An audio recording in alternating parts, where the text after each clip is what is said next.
Hello बच्चों, DElEd second semester में पिछले वीडियो के अंतर्गत हम लोगों ने स्वामी विवेकानंद के बारे में बात की थी।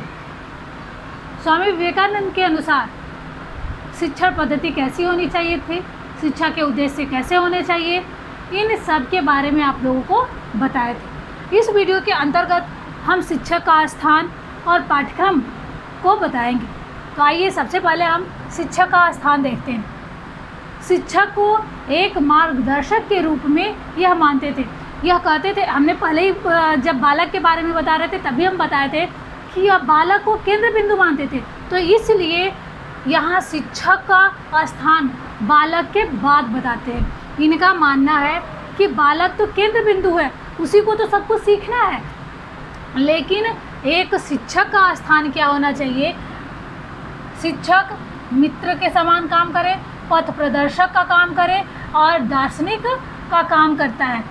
यहाँ स्वामी जी ने कहा है कि शिक्षक एक दार्शनिक होता है, मित्र होता है, पथ प्रदर्शक होता है, जो बालक को अपने ढंग से अग्रसर होने के लिए सहायता करता है। यानी बालक स्वतः ही अपना विकास करेगा। बस ये शिक्षक का कार्य होता है कि वह बालक को मार्ग दिखाए।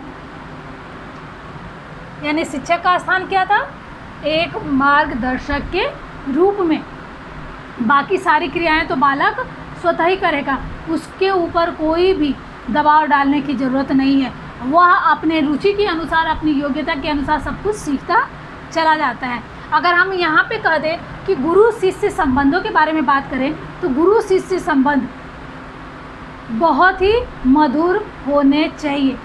या फिर ऐसे भी कहा जा सकता है कि स्वामी विवेकानंद ने जब प्राचीन पद्धति के आधार पे, अध्यात्म के आधार पे शिक्षण की बात की है, तो यहाँ यह भी मानते हैं कि गुरु शिष्य का संबंध बहुत ही मधुर होता है और पितृ के समान जो शिक्षक होते हैं वह बालक का मार्गदर्शन करते हैं।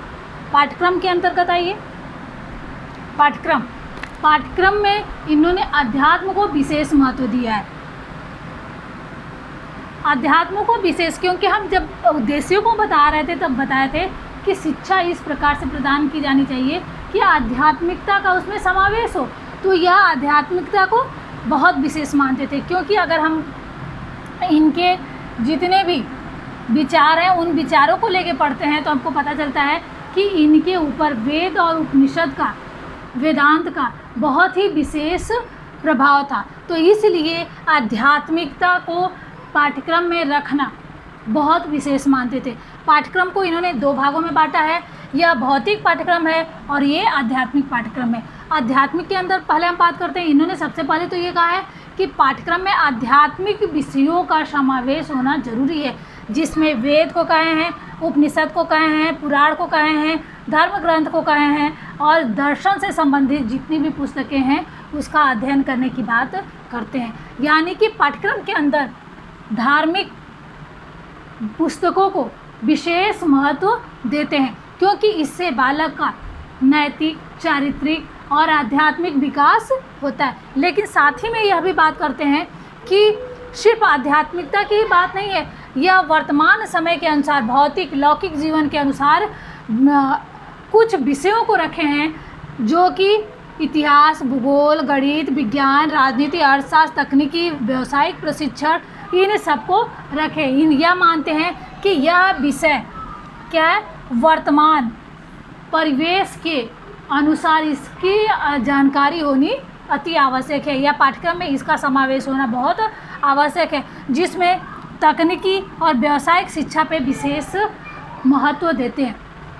यह इनके पाठ्यक्रम थे। यानी पाठ्यक्रम को अगर देखा जाए तो पाठ्यक्रमों को दो भागों में बांटे हैं। यह दो भाग कौन से थे, भौतिक और आध्यात्मिक। भौतिक के अंतर्गत क्या रखे हैं और अध्यात्म के अंतर्गत किन किन विषयों का समावेश किए हैं। इनके ऊपर आध्यात्म का बहुत ही ज़्यादा प्रभाव पड़ा था।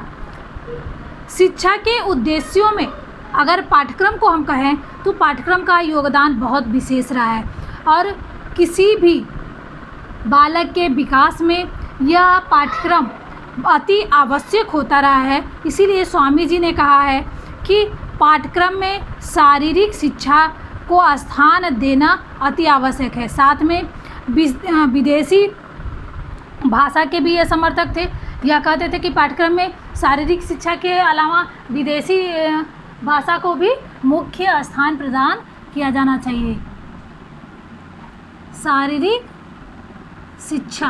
शारीरिक शिक्षा की यह बात करते थे कि पाठ्यक्रम में शारीरिक शिक्षा भी होनी चाहिए और इसके अलावा जो था वह विदेशी भाषा को भी अध्ययन करने की बात करते थे। तो आपने देखा कि शिक्षा का स्थान और पाठ्यक्रम क्या क्या था। शिक्षक का स्थान आपको बता ही दिया गया है कि शिक्षक का एक मित्र और पथ प्रदर्शक के समान होता है, जो बालक को आगे बढ़ने में सहायता प्रदान करता है और उसको रास्ता दिखाता है कि किस तरह से उसको अध्ययन करना है या पढ़ना है या आगे जाना है।